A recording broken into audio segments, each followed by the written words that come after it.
Facebook Live, YouTube Stream Now, Twitter, Twitch, Periscope, and Smashcast, and archived on SoundCloud and on the CFOGN website, sponsored by the Community Foundation of Greater New Haven, now more than ever. And we are just waiting for Babs and our guests to get settled in here, and we are about to start the show. We are live, Babs. Y'all started without us.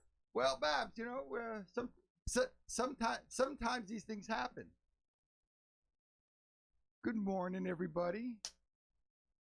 Babs, we'll give you a minute to get settled down. Just go ahead, start. Well, good morning, and so I'm just going to run through our list of things here. Our guest today is Charlie Grady, Outreach Specialist for the Connecticut FBI Community Outreach Program, and a bunch of other things that we'll come around to. And with Charlie today is Stephen Driffin, the well-known and popular local, soon-to-be national director and stage play writer, Mr. Steve Driffin. All right, Steve. Steve, we're going to need you to move closer to Charlie and into the mic. Let's put the mic back. Sorry. All right, good. And hey, Babs. Good morning. How are y'all? Yeah, how you doing? Y'all started without us. We was just in the elevator. I'm sorry. We didn't know what to do. Good morning. You know why you got stuck in the elevator? It's those glasses. Oh. The glasses made it work. How are you? I'm doing great. You know, we go way back like all red beans and rice. All the way back. Lee Partica Chevrolet. What are you? Say it again, girl. Lee Partica Chevrolet. That was my first job in high school. Well, one of the first jobs I had in high school. Yeah, how are you? I'm doing great. You look fantastic. You do too. How's your sister? She's doing great. Yeah. She's doing great. Yeah. He has a twin sister. Well, she's older. A little older, but she does look like me. An older twin sister. Yeah. How you been? It's nice to see you. You too. It's taken way long to get here. I know. I've been trying to get in this seat for a minute. Oh Lord, that's because Jeff the gatekeeper. Exactly. Is Jeff been doing me wrong? Yeah. You know, Babs, we couldn't find the key to the elevator. Listen. So I'm telling you, you're lucky. I know. I know. Hey, Mr. Driffin. Hey. I see him around town all the time. Oh yeah. So, but we got to get you on camera. So I apologize that you got to kind of like. Brian, can you dress him up a little bit so he can get in here? Because if Harry is watching, you know he's gonna move us. Harry's gonna remote. Yeah, sorry move about us. that, Harry. That's all right. All right, Babs, we are up to number 4. All right. On our list, we got shout outs to Hey, Andrew Kaplan, who I think is listening this morning because he sent me a beautiful text this morning. Andrew. Because he remembered being at something in Bridgeport with Grady. Oh, awesome. And heard you speak and compared you to Socrates. Well, you know what, Andrew? You're not far. No, just kidding. Andrew, listen, I appreciate the love and the shout out, brother. I appreciate it. I was thinking more Plato, but you know, we get it. And of course, my love, Lynn Springer, who's hopefully listening in, and if not, she's teaching yoga somewhere. Okay. And we do have an update, 2 updates actually from me, Babs. Okay. The first is our good friend Jacqueline Pulverari. Yes. Who listens to the show fervently. I talked to her this morning. Ardently. Tomorrow she is running the first ever, actually this weekend, the first ever retreat for women who have been incarcerated for white-collar crimes. And it is happening in Branford, Connecticut. So I guess tonight is dinner, and tomorrow is a whole day of activities. Whole day of activity, and I know she would love for you to attend. Oh, I'm already attending. Well, I've already helped her plan this. Well, I'll be there tomorrow morning. I might be there tomorrow morning for breakfast. I'm a speaker. I am not a woman who is going to be there. But I'm speaking at 1. Well, I'm chatting with women at 1. Oh, there you go. So that's exciting, and anyone's out there who fits that category generally. Reach out to Jackie at Evolution Reentry in Brantford. Google it, and I'm sure you'll find her. And then on October 30th, Jackie and I are both speaking at an event at Western Connecticut State University at their West Side campus at 5:30 p.m. And you know, anytime we can preach the gospel and go out there and bring light and love and information to people about what it's like to be in prison and hopefully be successful when you come back. We'll be doing that. So it's open to the public. It's free of charge. And the wonderful Marilyn and George Kane are sponsoring that. So we are very, very grateful for that. All right. So let's get right into the show. Yeah. How are y'all? It's Friday. It is. Friday. All right, Although you got to speak into the mic. Oh, okay. it's like a kiss. Talk into So, How's that? so Yeah. perhaps we have not introduced Charlie. Oh. So this is your job. Okay, so Charles Grady grew up in New Haven, Mhm. works for the FBI in Connecticut. He served on the Hampton Police Force for 21 years, working his way up through the ranks, working in narcotics, and was a detective. He's an actor, which I know that part. Yeah. I know that You part. work for the FBI? You didn't tell me that. Like, not only do I play the FBI, I am the FBI. He was an actor for a time. Are you still acting? I am. Okay, that's what I thought. Every day. So you Acting out. So you may have seen him on All My Children, The Guiding Light. You may have seen him on Law and Order, those kinds of roles. He a few films, and you are a professional drummer. I So am you're a indeed. total Renaissance kind of guy. Yeah. So yes.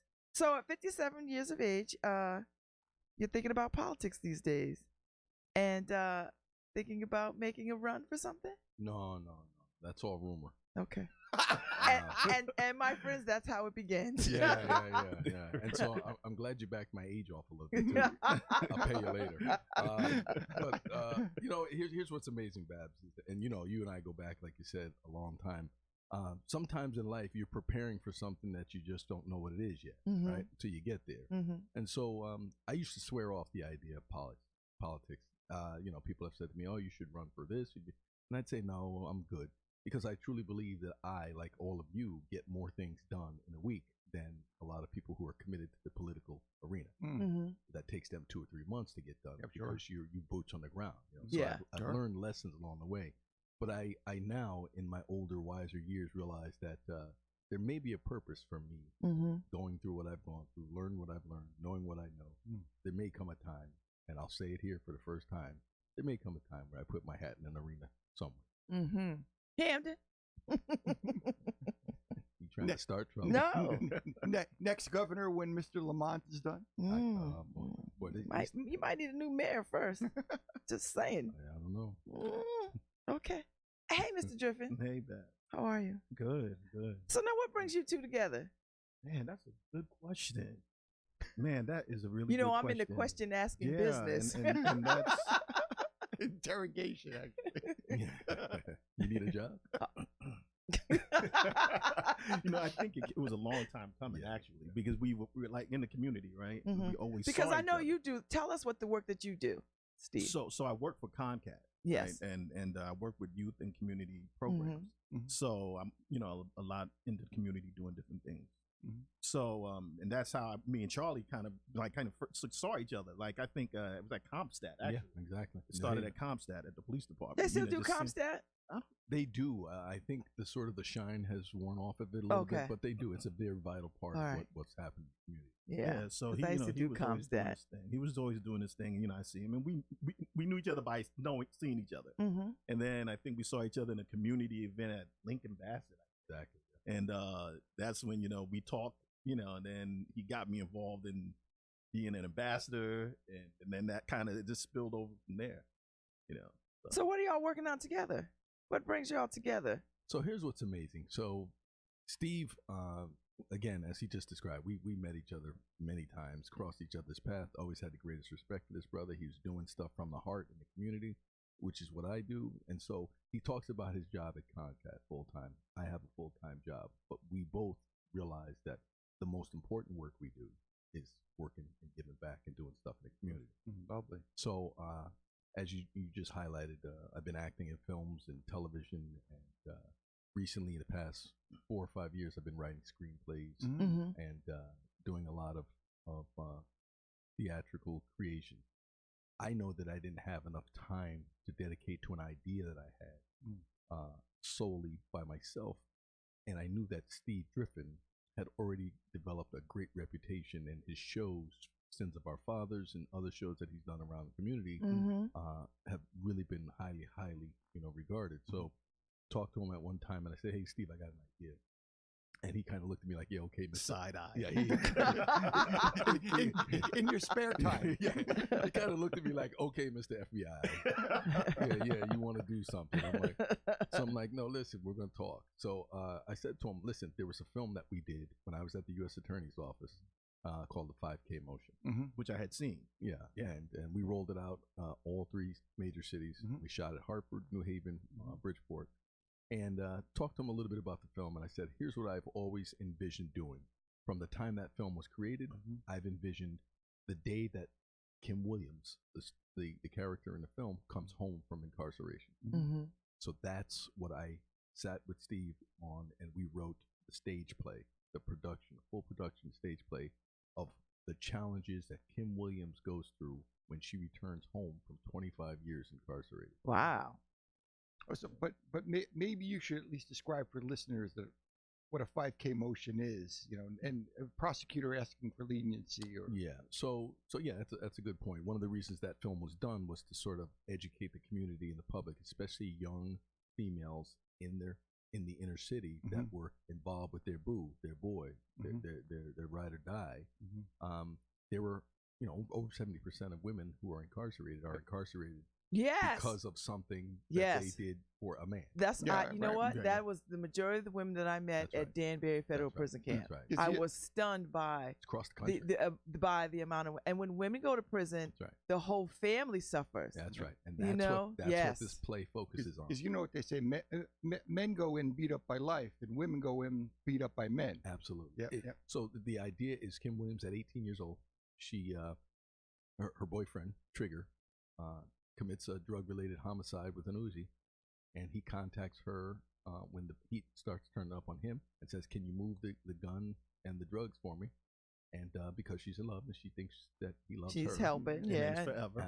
She's that's her man. That's it, that ride or die. And she's pregnant by him at the time. And so she does what he asked her to do. She moves the guns and the drugs to a different location. She gets caught in the process.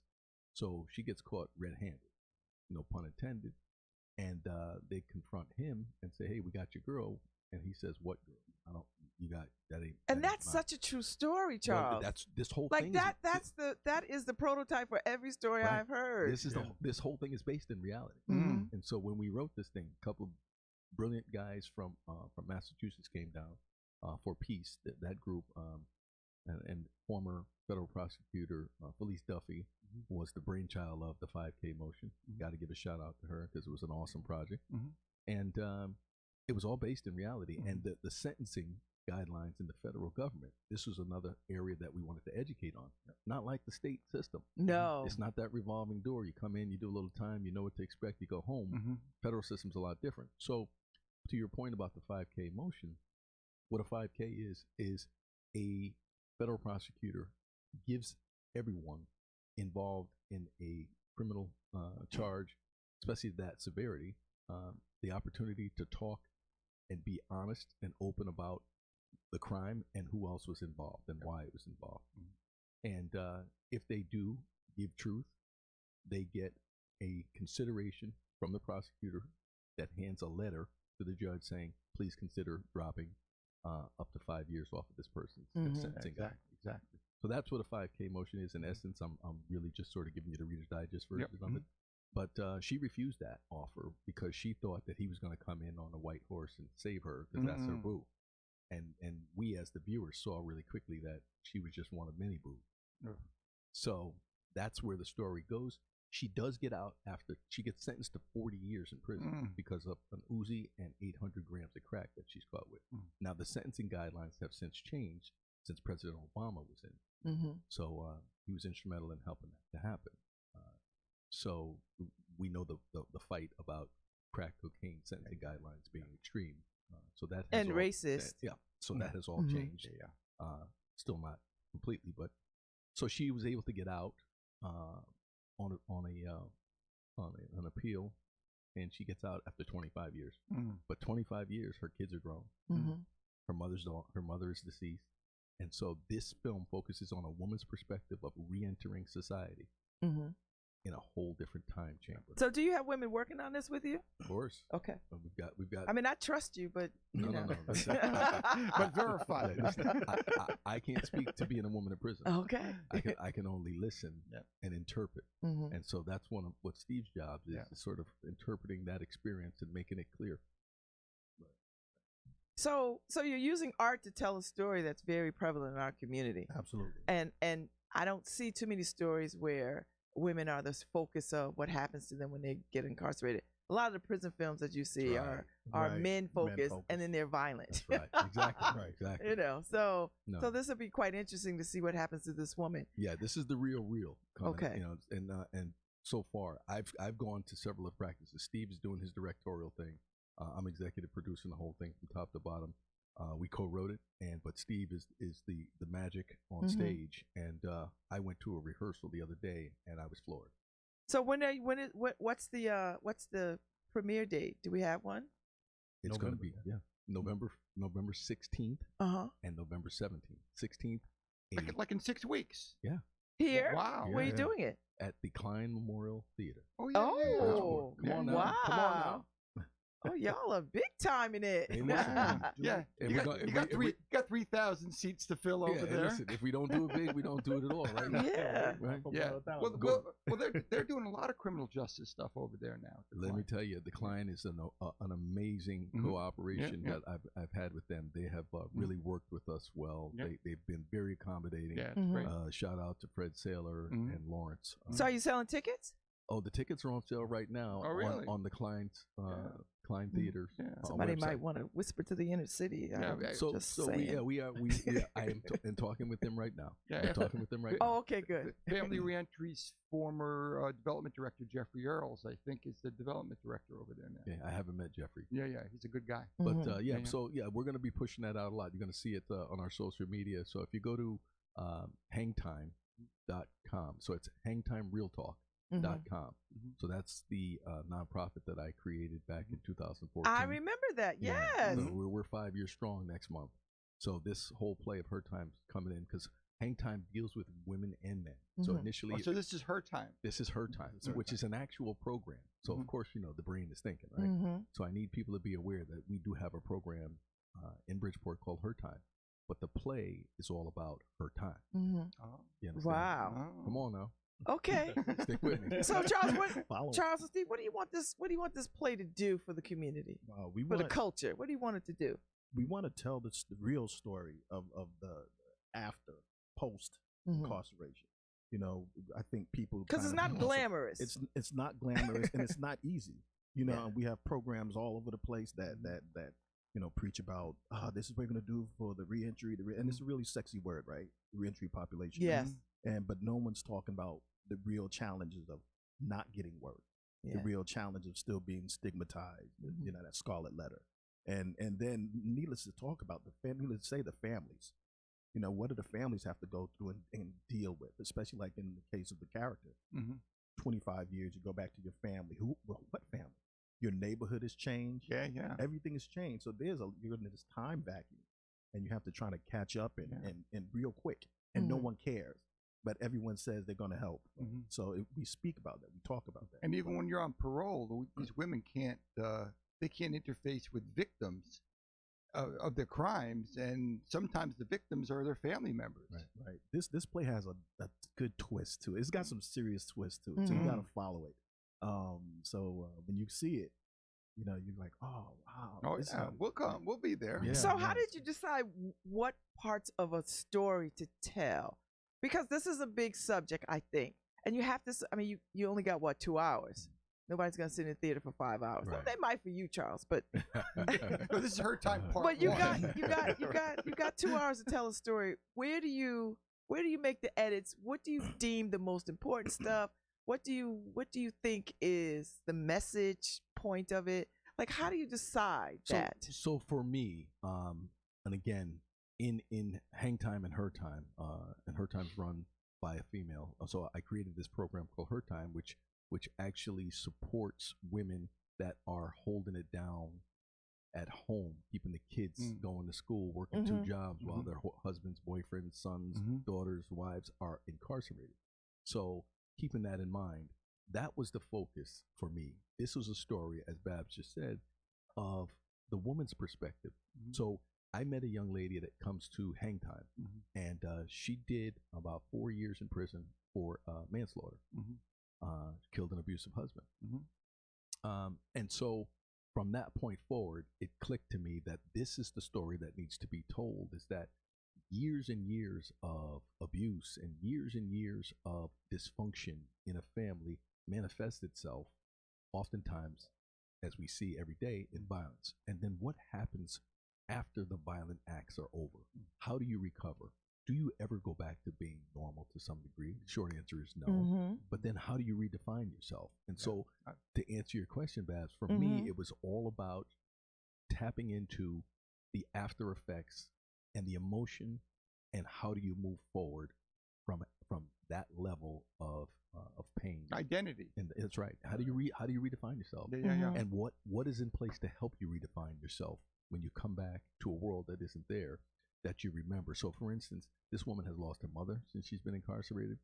So we filmed at Church Street South Projects, the jungle, which that's is where I grew up. Which is no longer there. It's Right? Yeah, it's gone. I know, it's freaky. Right. So that's the idea, is that in real time, just in 8 years since we did the film, it's changed that much. Imagine 25 years. Charlie, why don't you describe what hang time is? Because we've mentioned it a couple times. Yeah. So hang time, when I was running a different program for the state, I was working with guys that were coming home from incarceration, and really, as Steve just pointed out, getting the runaround and had been through the system multiple times. Now, I don't want to disparage any of those organizations that are doing great work. There are a lot of organizations in Connecticut that are doing great work, but there's more that are just talking great work than doing great work. You understand? So during that time period, I recognized a few gaps. And one of the gaps was when individuals were coming home from incarceration and looking for jobs and looking for housing, they were couch surfing. They were living on couches, in basements, in abandoned buildings, until they got a break. And if they didn't have any positive support system around them, what happens? We know what happens. They go right back to that quick money. They go right back to whatever it was that got them in the. Well, they got to survive. They have to survive, right? Yeah. So, long story short, I kind of recognized that what if we had a place for them to go to feel comfortable and feel like they can talk about their experiences and shed some of that skin and feel that they're among like-minded people and have had the life experience that they've had, and share resources, right? And then support each other, right? And so I created this space in Bridgeport, 570 State Street, 570 State Street. B&T has been my partner in this effort. They have cooperated and collaborated with me in a multitude of projects.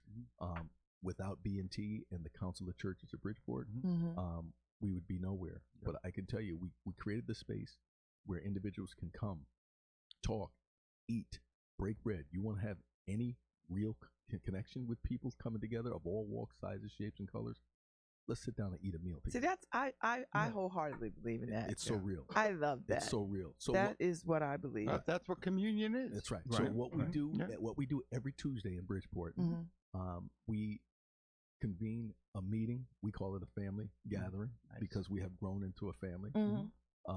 And individuals coming home from incarceration that are in halfway houses, that are out in the street, find out about us, right? We don't advertise. It's word of mouth, because when we help 1, 2, 3, they say, hey, look, that other program you were told to go to, it's not doing anything for you. Come with me. We go over there. We get you the help that you need. Now, we don't overpromise because we can't fix everybody's issues, but whatever we can do, we do. So every Tuesday we come together. You will learn something that you didn't know before you walked in, guaranteed, because we do history lessons. Not just the history that you were taught in school. We do real history lessons, the stuff that they left out. We also do it for the culture. Do it for everything. Right? We do it for everything. And so you'll also be brought up to speed on current events, what's going on in the world around you, because most people live their life on sound bites from their phone. So you're not really getting the full picture of what's going on. So we kind of work with that, and we also have discussion, open, rough, raw, rugged discussion. Like this isn't this isn't one of those group sessions where, well, you can't say that, you might hurt Johnny's feelings. No, Johnny got a man up in this one. Yeah, I saw that. I actually witnessed that myself in the hang time here. Yeah. Like, Mhm. wow. Yeah. It's amazing. It's unreal. amazing. But what it is it's literally therapeutic. Yeah. And so people get to talk and they get to say and they get to share their feelings. And the best part about it is it's a no judgment zone.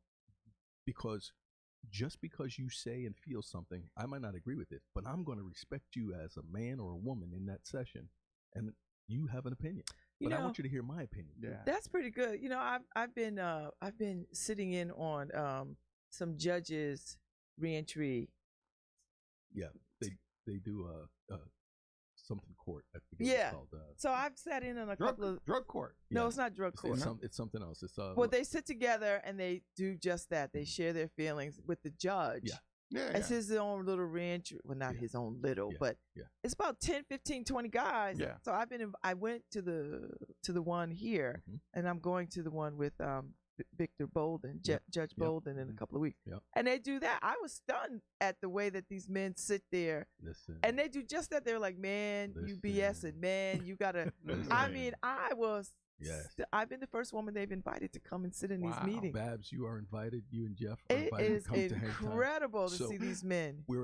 We started in Bridgeport. Hmm. November will be 5 years that we've been running strong. Oh, I will happily We've come. served over 450 people in Bridgeport alone, Mhm. Yeah. helping them, right?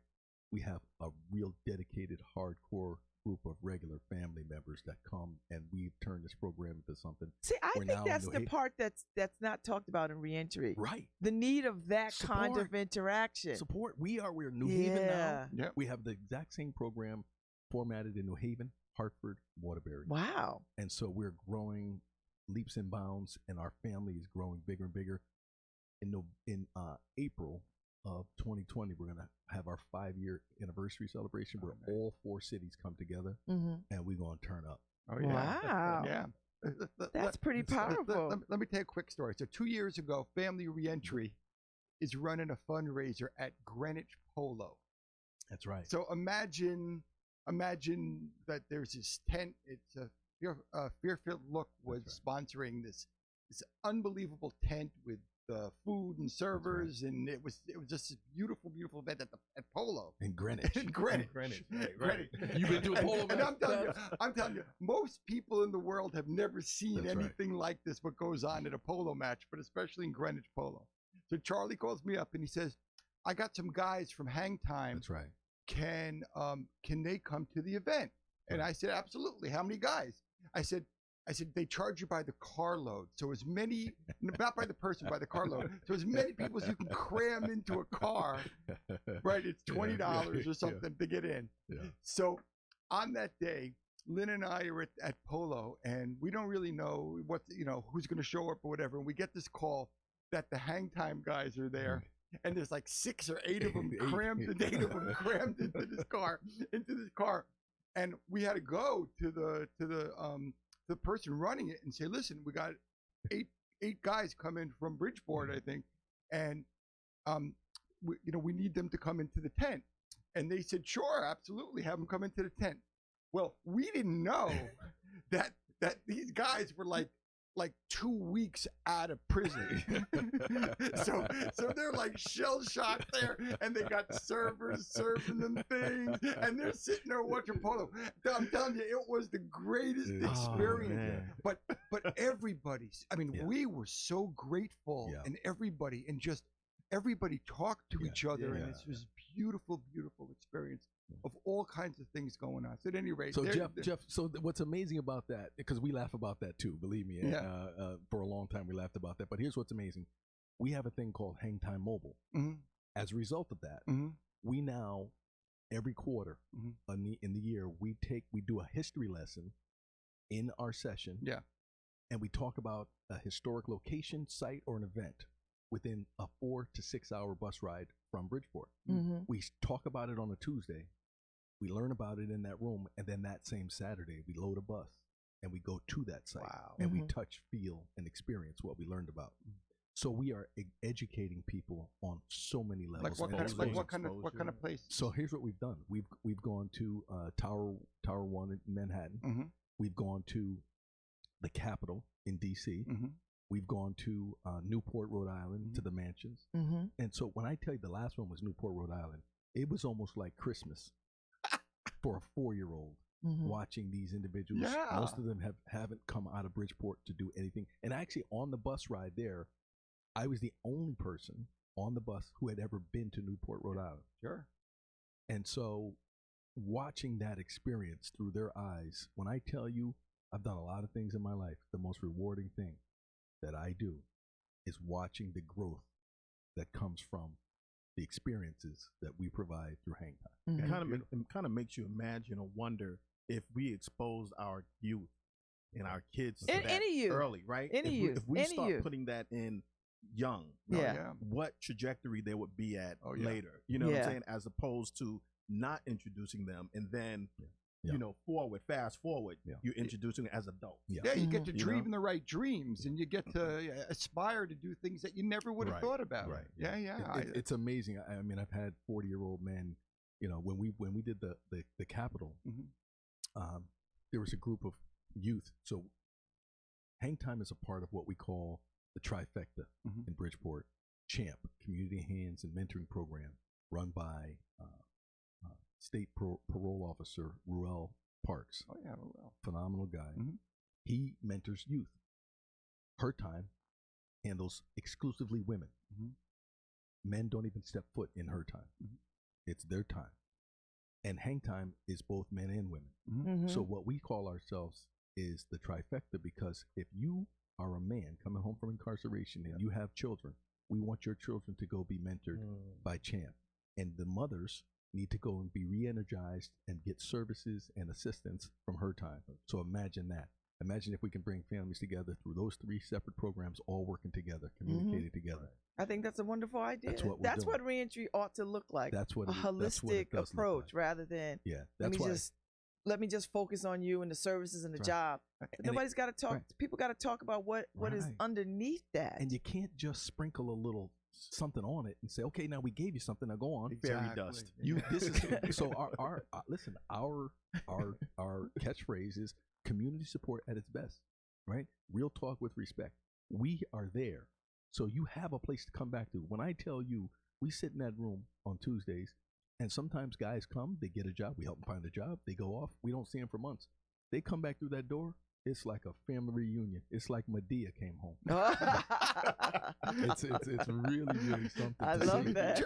Charlie, you sure this isn't your platform for state office? I'm telling you. Well, I'm going to tell you, I'm going to share one more story with you before we move on. Yeah. And this one's really touching because, I mean, we've literally had gang members that shot at each other 2 days before. Yeah. So one instance is I'm sitting there, we're preparing for the session, and people are coming in. I mean, we get anywhere between 40 and 50 people every week. Wow. Right? Wow.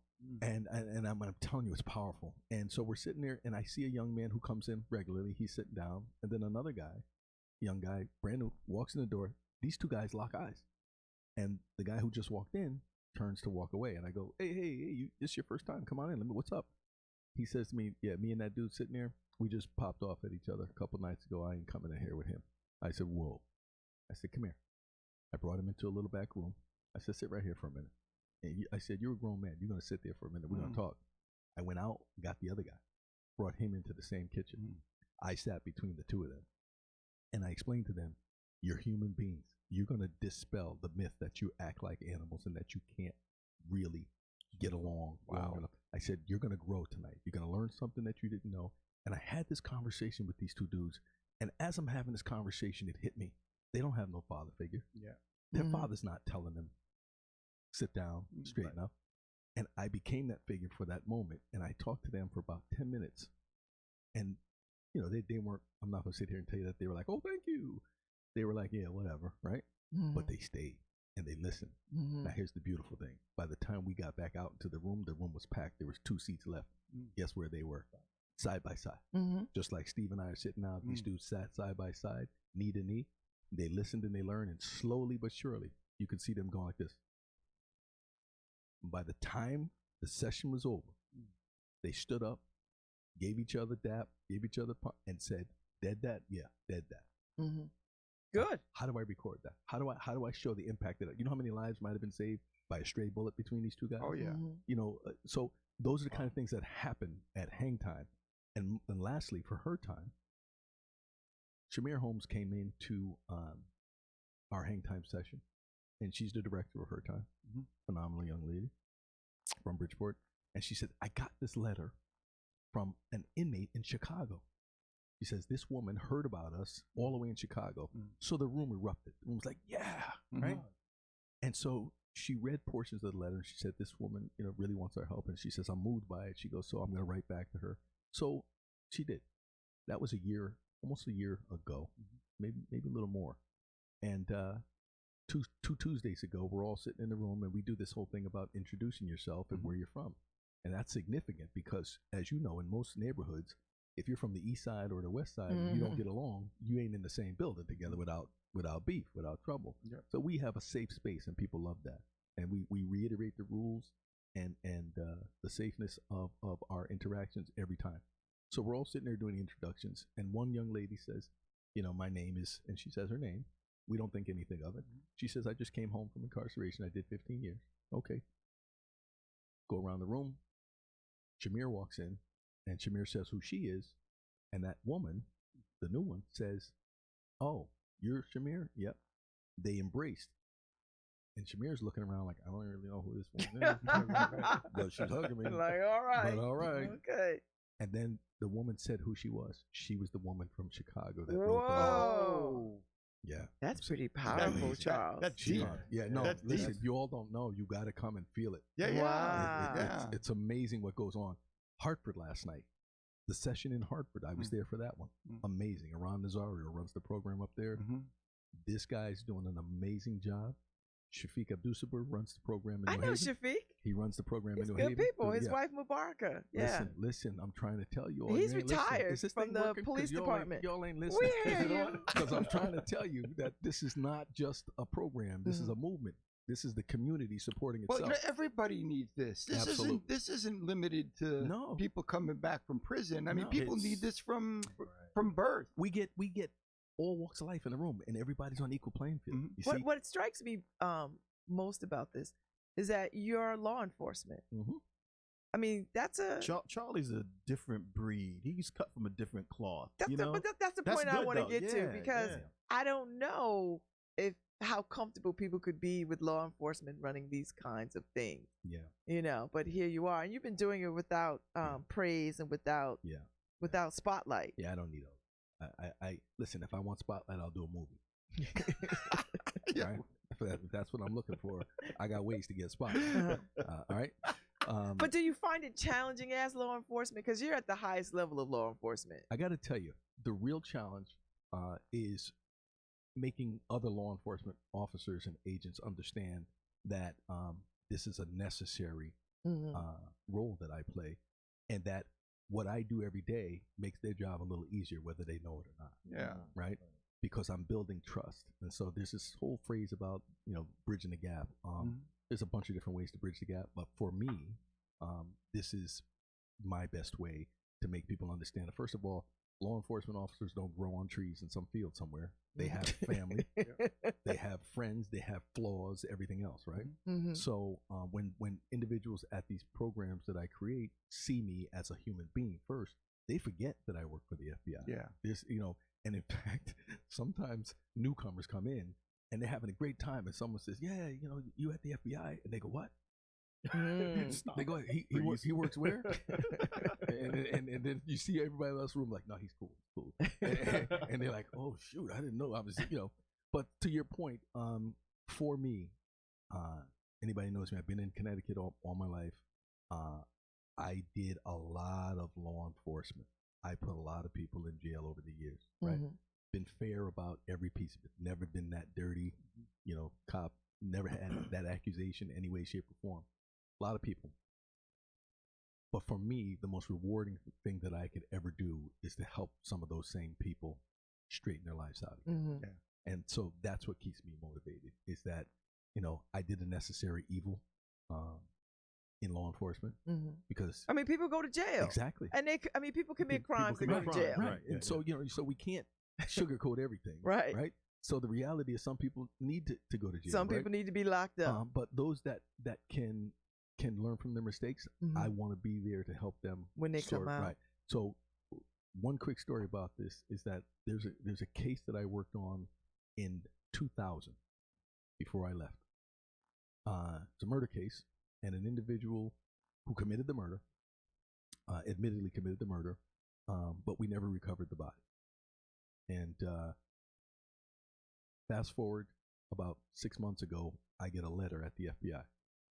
And it's this individual from prison who says to me in this letter, I see you doing great things in the community, helping people like me. He says, you were always fair to me. You were always great to me. He says, I know I'm probably never coming home, but is there anything I can do to help you, help others out on the street? And then the story's a lot deeper. Yeah. In that letter, he revealed a lot more to me. But my point is that when you treat people like human beings and fairly, great things happen. So you're really teaching people how to behave better. Absolutely. And whether it's law enforcement or people who've been through the system or people who are at risk. Right.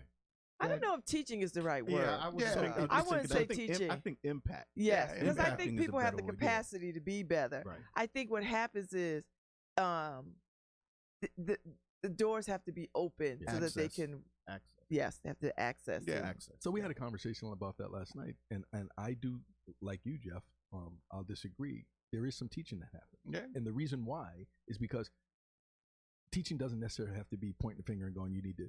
Teaching by example. By example. Right? And so that's what I see myself as being sort of that example of, hey, listen, we can, that whole phrase, each one teach one, like that's real to me, right? And so we may not be able to impact thousands of people at one time, but if you grab one person and you can reach that one person, and that person reaches someone else with your help, that's how you grow a safer, better community, right? Where people are starting to be more sort of understanding each other.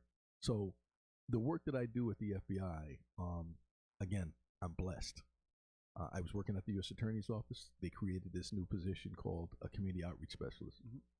I applied for the job based on my experience, and I've done a little bit of everything, right? I'm probably one of the luckiest guys that you'll ever lay eyes on, right? For a multitude of reasons. Lucky to be alive, lucky to be where I'm at, all that stuff, right? But the reality is I saw this as an opportunity to help affect change, right? And so every day I see myself as teaching officers how important they are to be a part of the community. That is necessary and needed. And so that's one of the things that I do. Yeah. And I do get a lot of buy-in from officers that see what I'm doing and go, hey, you know what? I didn't think it was important, but watching the effects that you're having, let me in. I want to come in. So as we wrap this conversation up, what's the idea of future? What do you imagine? What do you want? What do you hope for? I hope that everybody within earshot of this comes to see the play Her Time. That's the short-term goal. Steve has put a lot of work into it.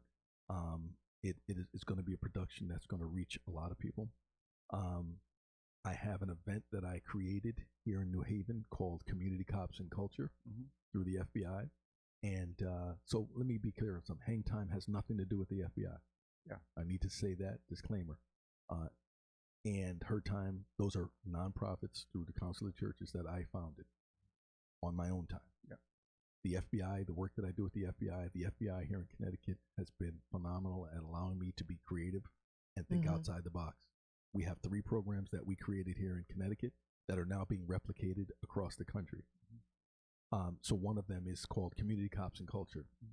So what that entails is I got tired of hearing about immigration and cops and the breakdown and fighting and the wall and all this other stuff. So I'm like, listen, people don't realize, like I said before, cops don't grow on trees.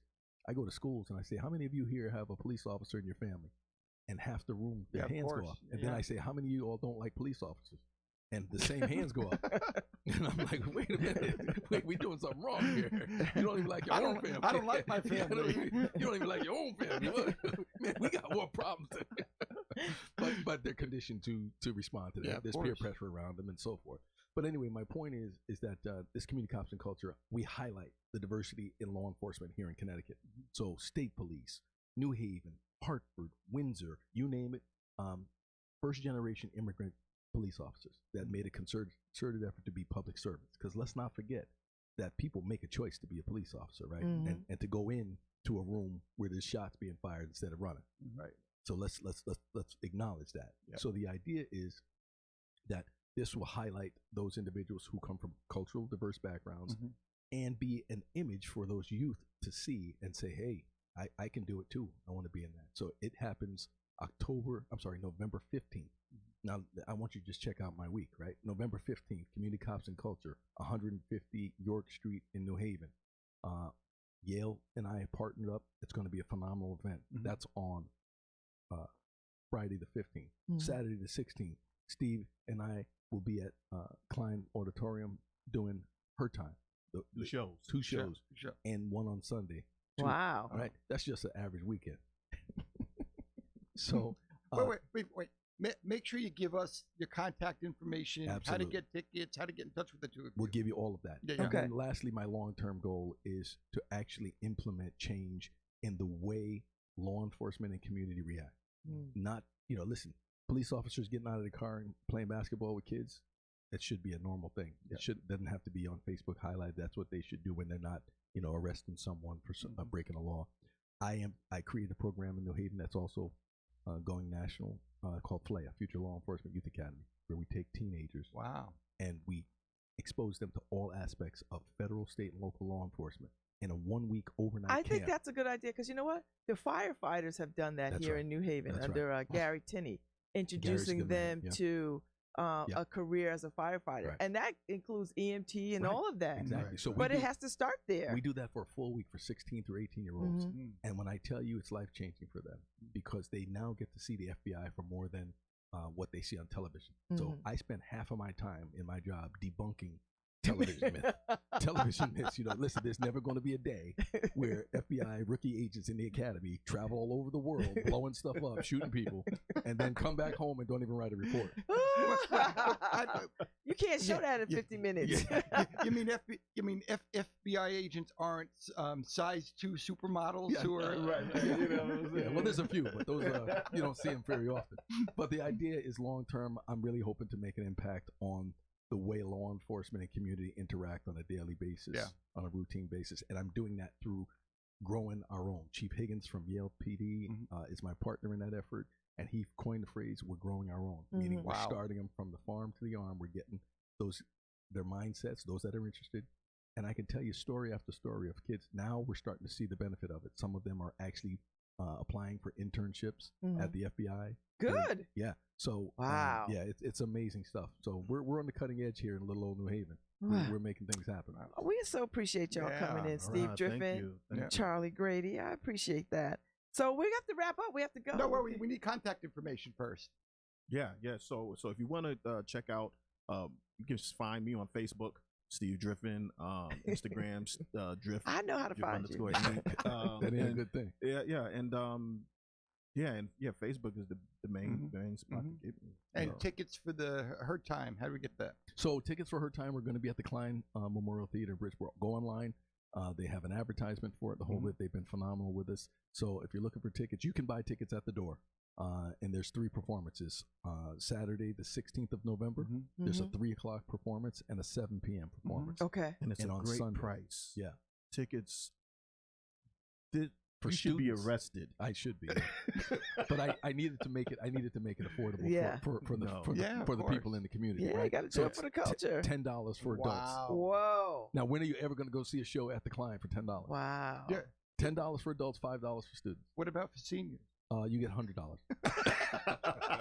So we give you $100. So if you can make it up them stairs at the Klein, I know, we gonna right? give you- So Us seniors need something. All right. So listen, All right. I really want everybody to make it to that Yeah. show. And before I walk out of here, I'll say that www.hangtimerealtalk.com. Yeah. Hangtime Real Talk, one word. Please go onto that website and see Yep. the great work that's being done by a volunteer staff in Oh. 4 cities. It's so good to see you. It's so good to beautiful. see you. Thank you all for spending time. you look Yeah. alive. Yeah, thank And you. listen, the work you guys are doing, listen, it's immeasurable. I appreciate you Listen, guys. this having is us way here. too much fun to be called work. Yeah. All right. Appreciate it. Thanks a Thank lot. you so Thank much. you. So Thanks. I'm going to step out and let Brian, our engineer, come in and shut us down. Thank you all for listening. This show today was sponsored by the Community Foundation of Greater New Haven. Now more than ever. And we will say goodbye to our beloveds. Lynn Springer and Andrew Kaplan. Yes, thank y'all. And love you, Babs. Love you too. We'll be back on the 18th with Mike Kimmelman. We will. Okay. Thank y'all. Thank you all. And this is a great show. Thank you, guys. Thank you, yeah. All right. All right. Shout out to Cheryl Grady. Yeah. And the cast of her time. There you go. All right.